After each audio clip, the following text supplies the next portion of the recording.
यह वीडियो ऐतिहासिक घटनाओं पर आधारित है। इतिहास में विभिन्न स्रोतों के मत अलग अलग हो सकते हैं। हमारा उद्देश्य केवल जानकारी साझा करना है, न कि किसी की भावनाओं को ठेस पहुंचाना। कृपया इसे एक काल्पनिक प्रस्तुति की तरह देखें। धन्यवाद। साल है 711 एडी। ये वह समय है जब इतिहास एक नया मोड़ लेने वाला है। अरबस्तान में गूंजती है आवाज, अल्लाहू अकबर। ये आवाजें एक नए युग की शुरुआत का संकेत दे रही हैं।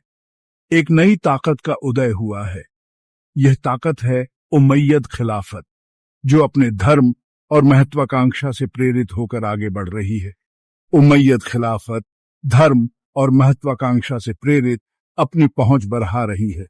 उनके सैनिक धार्मिक झंडे उठाए नए क्षेत्रों की ओर बढ़ रहे हैं। उनकी नजर अब पूर्व की ओर है, हिंदुस्तान की दौलत पर। भारत की समृद्धि और संपत्ति ने उन्हें आकर्षित किया है। सबसे आगे एक जवान आर्मीपति, मुश्किल से किशोरावस्था पार, मुहम्मद बिन कासिम।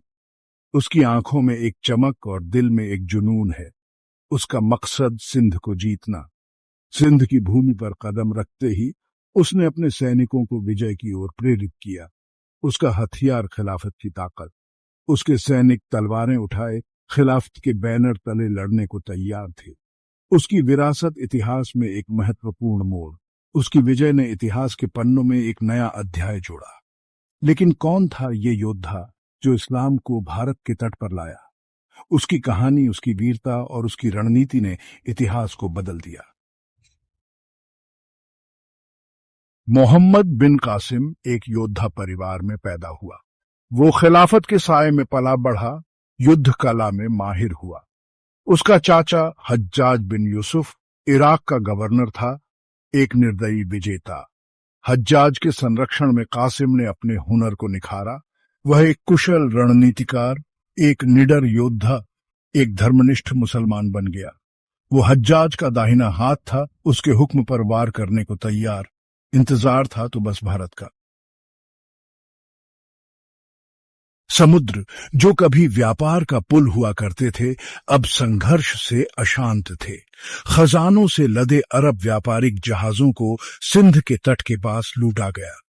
राजा दाहिर ने न्याय देने से इनकार कर दिया।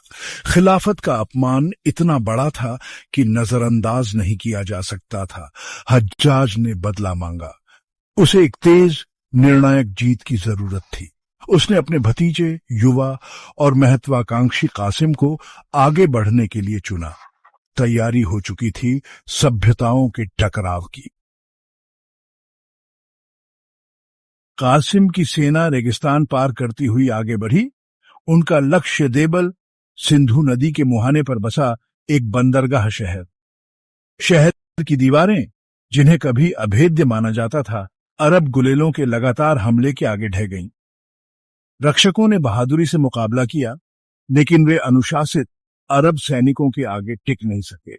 देबल गिर गया, मंदिरों को लूटा गया, जीत पूरी हुई। कासिम ने अपने आगमन की घोषणा कर दी थी। भाग 5, रावर का युद्ध, राजाओं का टकराव। कासिम का अभियान सिंध में आगे बढ़ता रहा। उसका अगला निशाना खुद राजा दहिर। दोनों आर्मियां सिंधु नदी के पास रावर में भिड़ गईं। लड़ाई कई दिनों तक चली। हाथियों का घुड़सवार सेना से टकराव हुआ। तीरों से आसमान काला हो गया।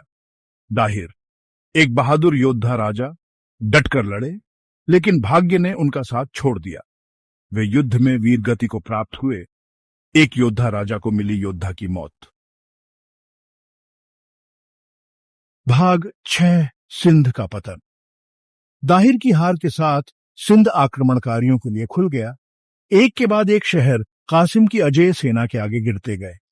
लोगों को, जो अपने शासकों के अभ्यस्त थे, नए विजेताओं के कानूनों को मानना पड़ा। इस्लाम का प्रसार हुआ, मस्जिदें बनी। सिंध की प्राचीन भूमि अब विशाल उमैयद खिलाफत का हिस्सा थी। कासिम, युवा विजेता, ने वो हासिल कर लिया था जो उसने ठाना था। भाग 7, खलीफा का शासन। कासिम, अब सिंध का गवर्नर, ने खलीफा का कानून लागू किया। उसने प्रशासनिक सुधारों की शुरुआत की, जिससे क्षेत्र में स्थिरता आई। गैर मुस्लिमों पर जजिया, एक कर लगाया गया।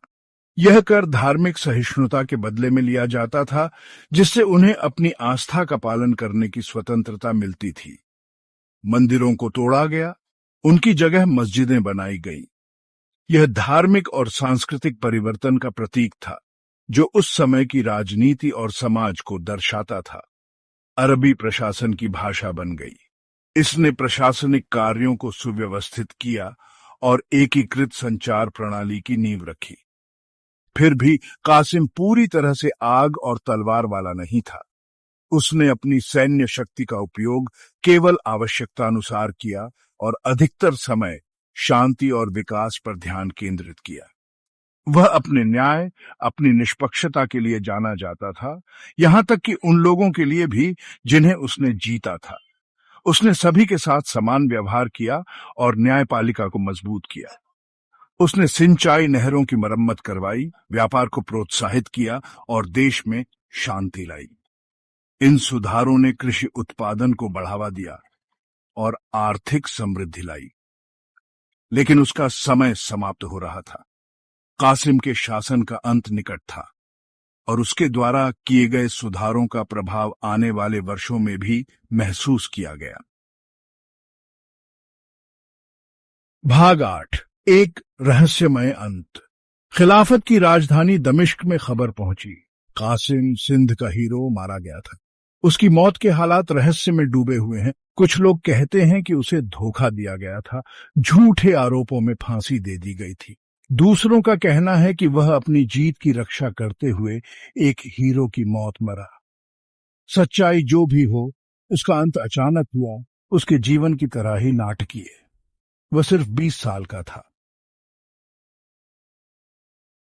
भाग 9, विजेता की विरासत। मोहम्मद बिन कासिम के सिंध विजय ने इंडियाई इतिहास में एक महत्वपूर्ण मोड़ दिया। 712 ईस्वी में केवल 17 वर्ष की आयु में उन्होंने सिंध पर आक्रमण किया और इसे जीत लिया। यह विजय केवल एक सैन्य जीत नहीं थी, बल्कि एक सांस्कृतिक और धार्मिक परिवर्तन का भी प्रतीक थी। इसने सदियों तक इस्लामी प्रभाव के लिए द्वार खोल दिए। इस विजय के परिणाम स्वरूप इंडियाई उपमहाद्वीप में इस्लामी संस्कृति, कला और वास्तुकला का प्रसार हुआ। व्यापार मार्गों ने भी एक नई दिशा ली, जिससे दोनों सभ्यताओं के बीच सांस्कृतिक आदान प्रदान हुआ। उसकी कहानी एक किंवदंती बन गई, बहादुरी, महत्वाकांक्षा और त्रासदी की कहानी। मोहम्मद बिन कासिम की वीरता और उसकी महत्वाकांक्षा ने उसे इतिहास के पन्नों में अमर कर दिया। लेकिन उसकी कहानी केवल विजय की नहीं, बल्कि व्यक्तिगत त्रासदी की भी है। वह हीरो था या खलनायक, विजेता या मुक्तिदाता। हिस्टोरिकारों के बीच इस पर बहस जारी है। कुछ उसे एक महान योद्धा मानते हैं, जिसने अपने लोगों के लिए नई भूमि जीती, जबकि अन्य उसे एक आक्रमणकारी के रूप में देखते हैं, जिसने निर्दोष लोगों पर अत्याचार किया। जवाब उसके जीवन की तरह जटिल है, व्याख्या के लिए खुला है। उसकी विरासत को समझने के लिए हमें उन जटिलताओं को समझना होगा जो उसके समय और उसके कार्यों से जुड़ी है।